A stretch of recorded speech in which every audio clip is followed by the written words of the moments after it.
Hi ladies and gentlemen, welcome back to my channel Alvin Voyage. Alright guys, ngayon naman nagagawa ko ng content para sa mahal sa buhay ko kasi paparating na yung araw ng Pasko at saka bagong taon po. Sana magustuhan nyo.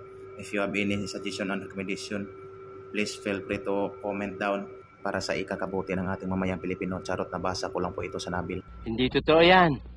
Right guys, naisipan ko pong gumawa ng video kasi pang 9 days na namin naka-anchorage dito sa Bahodope, Indonesia. At saka ngayong araw, 5 months na pala akong naka-onboard dito. Ang bilis lang ng panahon, ko lang na malaya. Kaya namimiss ko na rin yung mga mahal sa buhay ko doon sa lupang Sinilangan. Sa nasakyan ko pala na barko ngayon, 10 to 12 months yung contract namin dito. Kaya mai-skip ko naman ang pinakamahalagang okasyon sa buong taon, yung pagkasilang ng ating mahal na Panginoon at saka New Year.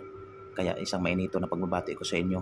Advance Merry Christmas and Happy New Year po sa inyong lahat. Kaya laban lang tayo lahat ng mga OFW, lahat ng mga kapwa ko, mga marino. Sa akin naman, gusto ko ito maghanap buhay dito sa malayo para maiahon ko yung mga mahal sa buhay ko sa kahirapan. Kaysa manatili akong nasa tabi sa kanila, araw-araw ko silang nakikita na patuloy pang lumalaban sa hirap ng buhay. Pinahalagahan ko yung mga mahal sa buhay ko kasi kung wala sila, wala rin ako. Kaya tutulungan ko sila hanggat kaya ko.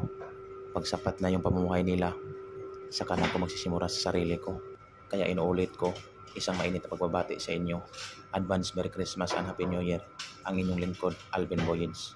For more, you can watch on my YouTube channel, Alvin Voyage. Alright guys, mabuhay tayong lahat. Maraming salamat.